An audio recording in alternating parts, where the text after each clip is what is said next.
பொதுமக்களும் மிகவும் பாதிப்படைவார்கள். ஏனென்றால் ஒரு வயது முதிர்ந்தவர் ஒரு சீனியர் சிட்டிசன் எங்கள் ஆஃபீஸ்க்கு வராருன்னா ஹெட் ஆஃபீஸ் வந்து இந்த டி நகரில் தான் இருக்கும். ஒருவேளை இந்த டிவிஷனை பிரித்து நார்த் டிவிஷனோ இல்லை சவுத் டிவிஷனோ சேர்த்து அழைச்சிட்டா ஒரு முதியவர் எங்கு போய் தனது குறையை முறையிடுவார் என்பதே ஒரு கேள்விக்குறியாக இருக்குது. அதுபோலாவது இங்கே இருக்கிற பதவிகளையும் ஸ்கெலிட்டன் பதவிகள் என்று சொல்லக்கூடிய பதவிகளையும் வடமாநிலத்திற்கு அதை வடமாநிலத்திற்கு அதை டிரான்ஸ்ஃபர் பண்ணுறதாக ஒரு கேள்வி நாங்கள் செய்தி எங்களுக்கு தெரிய வந்திருக்கிறது. ஆகையால இது ஒட்டுமொத்த தபால்காரர்களுக்கும் எழுத்தர்களுக்கும் அதிகாரிகளுக்கும் இந்த பிரச்சனையாக நாம் பார்க்கிறோம். இது ஒரு ஒரு ஒரு முன்னெடுப்பு அரசாங்கம் செய்கிறதோ இல்லை அதிகாரிகள் செய்கிறார்கள் என்றால் தொழிற்சங்கத்தை அழைத்து பேசி இதனுடைய சாதக பாதங்களை விலக்கி எங்களுடைய எண்ணங்களையும் ஓட்டங்களையும் அதில் கருத்தில் கொண்டே செய்ய வேண்டியது தவிர இதுபோல தாந்தோடித்தனமாக அவர்களே முடிவெடுப்பது இந்த தொழிற்சங்கங்கள் வன்மையாக கண்டிக்கிறது.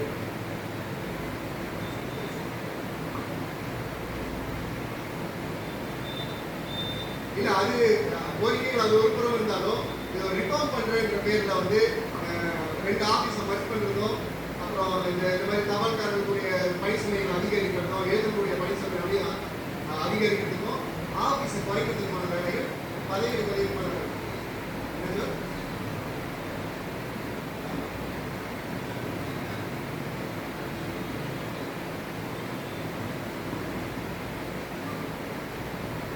அதுக்காக தான் இந்த ஆர்ப்பாட்டம். ஏனென்றால் நீங்கள் வந்து தனியார் நிறுவனங்களோட நாங்கள் போட்டி போகிறதுக்கு தபால்காரர் உங்களுக்கு தெரியும். ஒரு பப்ளிக்கிட்ட போய் கேட்டாலுமே நீங்கள் நம்ம 24 செலவரி 48 hours செலவரிட்டு ஒருவேளை ஈவன் ஞாயிற்றுக்கிழமை கூட வந்து வேலை செய்யணும். அது இல்லாமல் அக்கௌண்ட் நிறைய பிடிக்கும். எங்களுடைய தபால் சேவையில் அக்கௌண்ட் வேறு மாதிரி வேறு எங்கேயும் பிடிக்க மாட்டாங்க. அந்த மாதிரி அக்கௌண்ட் செய்ய பிடிக்கிறோம். தபால் போய் டெலிவரி பண்ணுறது மட்டும் இல்லாமல் மணியை டெலிவரி பண்ணுறது இல்லாமல் பொதுமக்களுக்கு எந்த இடையூறும் இல்லாமல் ஈவன் நீங்கள் சொல்ல முடியல கொரோனா காலத்தில் எல்லாரும் உள்ளிட்டு போய் உள்ள இருந்த நேரத்தில் இருக்கிற தபால்காரர்கள் தான் போய் உயிரை பணையம் வைத்து எங்கள் சேவையை நாங்கள் வழங்கணும். அந்த மாதிரி நாங்கள் வந்து அந்த மாதிரி செய்கிற டைமில் கூட 18 மாதம் டிஏ எங்களுக்கு வரல. இப்போ ரயில்வேஸில் பார்த்தீங்கன்னா மொத்த சென்ட்ரல் கவர்மெண்ட் பார்த்தீங்கன்னா எல்லாமே கிடைக்குது. போனஸ் கூட 6,000-7,000 ரூபாய் சொல்லிக்கிறாங்க தான் நாங்கள் வேலை பார்க்கணுமே தவிர எங்களுக்கு எந்த ஒரு பணிபுறமும் எதுவும் கிடைக்கல.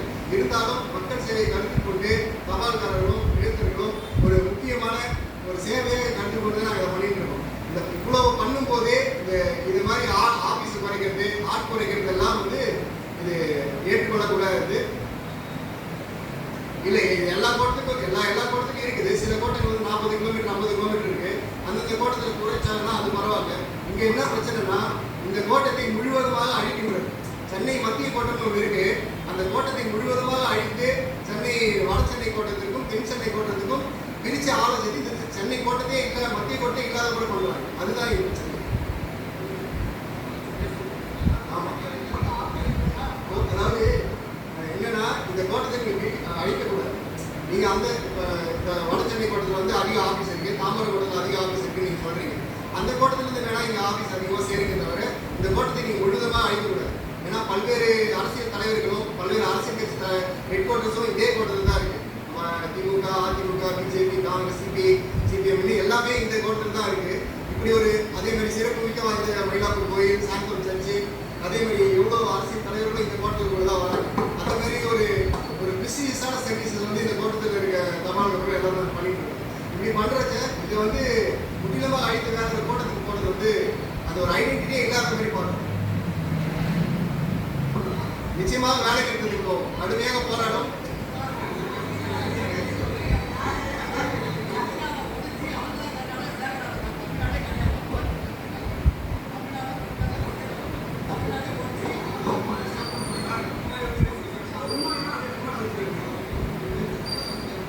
அதாவது இந்த கோட்டத்தை மர்ஜ் பண்ணுறதை விட்டுட்டு மற்ற கோட்டத்திலேருந்து சில ஆஃபீஸ் சேருங்க, எவ்வளோ பணி சுமை இருந்தாலும் நாங்கள் ஏற்று செய்கிறோன்றது தான் எங்கள் கோரிக்கை.